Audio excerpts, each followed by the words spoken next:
مولانا فضل الرحمان کے ساتھ ایک انڈرسٹینڈنگ تھی پی ٹی آئی کی کہ کوئی بھی قانون سازی ہوتی ہے، ترمیم آتی ہے تو پی ٹی آئی کے ساتھ بیٹھیں گے اس پہ ہوگی اور پھر فیصلہ کیا جائے گا. لیکن ان کی کل کی تقریر جس میں انہوں نے ایکسٹینشن کے حوالے سے تو مخالفت کی، لیکن انہوں نے کہا کہ سینیورٹی پرنسپل کا ہونا ضروری نہیں ہے، میرٹ پہ فیصلے ہونے چاہیے. یعنی کہ شاید دیکھیے وہ ٹھیک ہے، اصول کے حق میں ہے کہ سینیورٹی پرنسپل آپ تبدیل کر دیں. تو آپ کے ساتھ کھڑے رہیں گے یا حکومت کے ساتھ کھڑے رہیں گے؟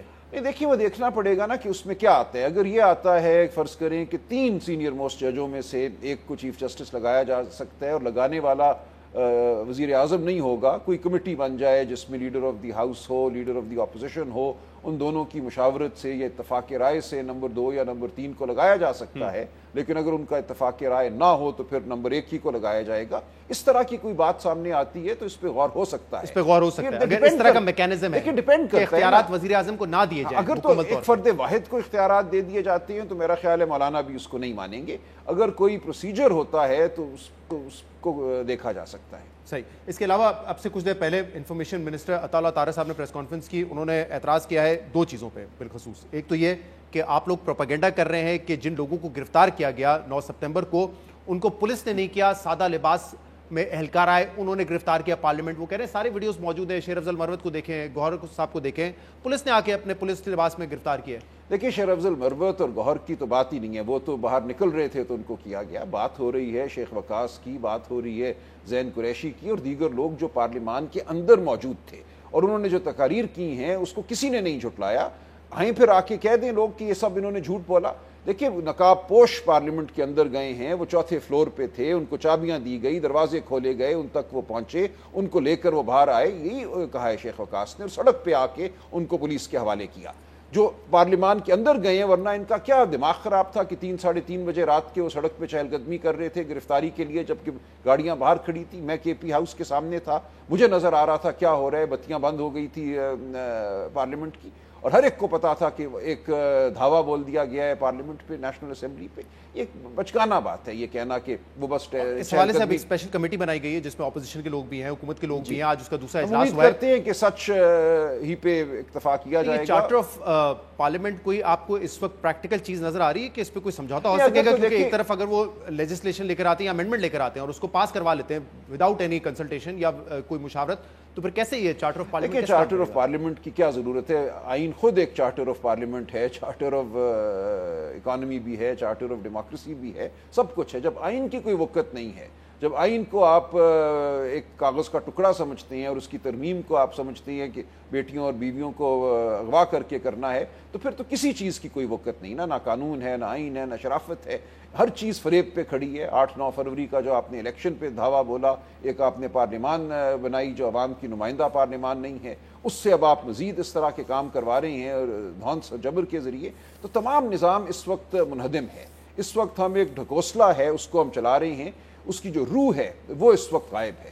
تو ہمیں عوام سے یہی اپیل کرنی ہے کہ آؤ ہم جد و جہد کریں اس روح کو واپس لانے کے لیے. ہماری عدالتیں اس وقت مغلوب ہیں. دیکھیں کیا ایف آئی آر کٹوائی کہ بیرسٹر گوہر نے پستول چھین لیا، شعیب شاہین نے کلاشنکوف چھین لی اور گولیاں چلا دی. ہائی کورٹ نے جو ان کا میجسٹریٹ کو اس میں شکایت کنندہ بنایا گیا ہے. وہ شخص جو ایک جج ہے جو روز لوگوں کی قسمت جان اور مال کے فیصلے کرتا ہے، اس سے یہ ایف آئی آر بطور شکایت کنندہ کروائی گئی ہے. تو پورا نظام اس وقت جھوٹ اور فریب سے آلودہ ہے. ایز وی اسپیک سلمان صاحب، ایف آئی اے کی ٹیم جو ہے وہ اڈیالہ جیل جا رہی ہے عمران خان سے پوچھ گچھ کرنے کے لیے. اور اس حوالے سے بھی عطا طارق نے بتایا کہ آج ان کے جو ٹویٹر اکاؤنٹ سے یا ایکس اکاؤنٹ سے پوسٹ کیا گیا اس میں فوج کے خلاف بات کی گئی، ادارے کو ٹارگٹ کیا گیا اور کہا ہے کہ وہ ملک میں نفرت پھیلانا چاہتے ہیں، اس لیے F I A team investigate کرے گی کہ ان کا جو اکاؤنٹ ہے وہ ہینڈل کون کر رہا ہے. ظاہر سی بات ہے اڈیالہ جیل میں وہ بیٹھ کے خود تو نہیں کر رہے ہوں گے، تو کون کر رہا ہے یہ ہینڈل؟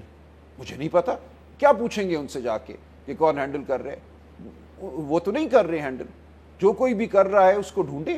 عمران خان صاحب تو نہیں کر رہے ہینڈل اور میں نہیں سمجھتا کہ وہ جانتے بھی ہیں کہ کون کر رہے. یہ باتیں تو وہ روز کرتے ہیں. دیکھیں میں کئی دفعہ جیل میں موجود رہا ہوں ٹرائل کے دوران. وہاں جب وہ گفتگو کرتے ہیں تو میڈیا بھی موجود ہوتا ہے. مجھے جو آپ نے ابھی دستاویز دکھائی ہے اس میں کوئی ایک لفظ بھی ایسا نظر نہیں آیا جو 20 بار وہ پہلے نہ کر چکے ہوں، ادا کر چکے ہوں. تو کسی نے اٹھا کے اس کا ایک خلاصہ کر کے اگر ٹویٹ کیا ہے یا کسی سوشل میڈیا اکاؤنٹ پہ لگایا ہے، تو مجھے نہیں سمجھ آتی کہ اس میں ایسی کچھ عرصہ پہلے بھی انہوں نے یہ باتیں کرنا شروع کی تھی حمود الرحمان کمیشن کی کہ اس وقت بھی فرد واحد ذمہ دار تھا اور پھر کمپیریشن ڈرا کیا تھا آج کے حوالے سے، لیکن اس کے بعد کچھ لچک انہوں نے بھی دکھائی، کچھ پارٹی کے رہنماؤں نے دکھائی، پھر یہ جلسے والا معاملہ ہوا جس کے بعد پکڑ دکڑ بھی ہوئی، علی امین گنڈاپور صاحب کی تقریر بیچ میں آ گئی.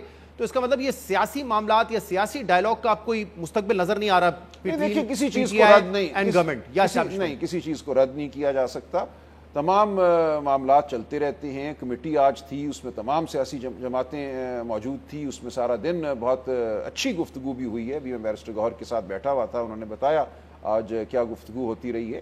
تو ایسا نہیں ہے، دیکھیں کوئی بھی ایسا نہیں ہوتا کہ تمام دروازے بند ہو جائیں. ہمارا اس وقت موقف یہ ہے کہ ہمارے ساتھ جال سازی کی گئی. 22 اگست کو کہا گیا کہ آپ جلسہ 8 ستمبر لے جائیں. 8 ستمبر ہمیں پھر رکاوٹیں ہمارے رستے میں ڈالی گئیں، ہم پہ اس کے بعد جعلی مقدمے بنائے گئے. ایک دن پہلے ایک کالا قانون بنایا گیا کہ 7 بجے کے بعد اگر جلسہ ہوگا تو ہم مجرم ہو جائیں گے سارے. یہ تمام ہتھ کنڈے تھے کہ جو ہمارا آئینی حق ہے جلسہ کرنے کا، آواز بلند کرنے کا، اس کو سلب کیا جائے.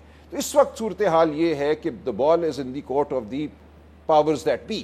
گورنمنٹ ہو اور گورنمنٹ کے جو پیچھے کھڑے ہیں، انہوں نے اگر آئین قانون شرافت کے مطابق آگے چلنا ہے تو دروازے کھل سکتے ہیں، لیکن اگر انہوں نے آئین قانون اور شرافت کے مطابق نہیں چلنا تو پھر پی ٹی آئی کو یہ جو اسلام آباد میں جلسہ کرنے کی اجازت ملی، ایک محدود ونڈو ملی تھی، لیکن جہاں حکومت نے آپ کو ریسٹرکٹ کیا ٹائم پر، روٹس پر، وہاں پہ اگر آپ کی طرف سے بھی، آپ کے کچھ ارکان کی طرف سے اشتعال انگیز تقریر نہ ہوتی، فوج کے خلاف تقریر نہ ہوتی، تو آپ کے خیال میں ماحول بہتر نہیں ہوتا؟ آپ کے لیے ایک اپارچونٹی ہوتی کہ سیاسی اسپیس کھلے، آسانی سے آپ جا کے پنجاب میں، لاہور میں جلسہ کر سکتے تھے.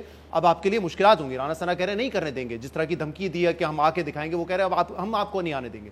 سیاسی ایک اپارچونٹی تھی جو ضائع کی آپ لوگوں نے. نہیں دیکھیں یہ ہوتا رہتا ہے، جلسے میں کیا گفتگو ہو جائے وہ آپ پہلے سے اسکرپٹ نہیں کر سکتے، اور ہوئی گفتگو اس میں جو کردار ہے ہماری سیاست میں افواج کا یا ان قوتوں کا جن کا نہیں ہونا چاہیے کردار، اس کا انہوں نے ذکر کیا. تو وہ بات جو اس کا متن ہے اس گفتگو کا وہ تو ٹھیک ہے. اس کے علاوہ بہت سی گفتگو ہوئی جس صحافیوں کے حوالے سے بڑی لیکن اس کا ہماری سیاست سے اور ہماری کسی بھی نصب العین سے کوئی تعلق نہیں ہے. عمران خان صاحب نے کل کہا جیل میں برملا کہ یہ نہیں کرنی چاہیے تھی یہ بات، صحافیوں کے خلاف جو بات ہوئی، اس کا کوئی تعلق نہیں تھا ہماری سیاست سے، ہماری پالیسی سے. یہ کہ انہوں نے بات کر دی، خان صاحب نے کہا کہ نہیں کرنی چاہیے تھی. کیونکہ معاملہ اب اس طرف جا رہا ہے جو میں بات کر رہا ہوں سیاسی اسپیس کے حوالے سے. گورنر رول کے حوالے سے بات ہونا شروع ہو چکی ہے خیبر پختونخوا میں. آج بلاول بھٹو زرداری صاحب نے کہا ہے، کیونکہ گورنر پیپلز پارٹی کے ہیں، انہوں نے کہا ہے کہ ہم اس کے حق میں نہیں ہیں کہ گورنر رول لگایا جائے، لیکن اگر امن و امان کی صورتحال خراب ہوئی تو لگا بھی سکتے ہیں. دیکھیں امن و امان کی جو صورتحال ہے وہ اتنی خراب نہیں ہے کہ آپ گورنر رول لگائیں. ایک 3/4 اکثریت والی جماعت کو آپ فارغ کر دیں، اس سے آپ کیسے بہتر کریں گے؟ تو پولیس احتجاج کر رہی ہے، پولیس کر رہی ہے نا احتجاج، کہیں کہہ رہے ہیں ایجنسیز کو ہٹاؤ، کہیں کہہ رہے ہیں کہ ہم پولیو ویکسینیشن جو لوگ ہیں ان کو سیکیورٹی نہیں دیں گے. احتجاج کی وجہ سمجھے نا، گورنر رول لگانے سے وہ وجہ تو ختم نہیں ہو جائے گی. کیا آپ اپنے صوبے کی پولیس کو بند کر دیں گے، ختم کر دیں گے؟ وہ کیوں احتجاج کر رہے ہیں اس وجہ کو سمجھ کے اس وجہ کو دور کیجئے. اس کا گورنر رول سے کیا تعلق ہے؟ ہم یہی بات کر رہے ہیں، ہمارے وزیر اعلیٰ صاحب یہ کہہ رہے ہیں، وہ ان کے ساتھ بیٹھ رہے ہیں، سمجھ رہے ہیں، آئی جی صاحب ان کے ساتھ انگیجڈ ہیں. تو جو معاملات ہیں ان کو حل کرنا ہے، ایک بہانہ بنا کر ایک سیاسی حریف کو گرانا نہیں ہے. اس وقت لگ یہ رہا ہے کہ جو بھی کوئی صورتحال ہے اس کا فائدہ اٹھا کر آپ یہ سمجھتے ہیں کہ ہم پی ٹی آئی کی حکومت کو ختم کر دیں گے، جیسے وہ ختم ہونے سے یہ معاملات بہتر ہو جائیں گے. معاملات مزید خراب ہوں گے. آپ ایک اور اس میں ایک ایلیمنٹ داخل کر دیں گے سیاسی خلفشار کا. جب آپ لوگوں کی نمائندہ جماعت کو، نمائندہ حکومت کو ختم کریں گے تو اس سے بہتری نہیں ہوگی، اس سے ابتری ہوگی.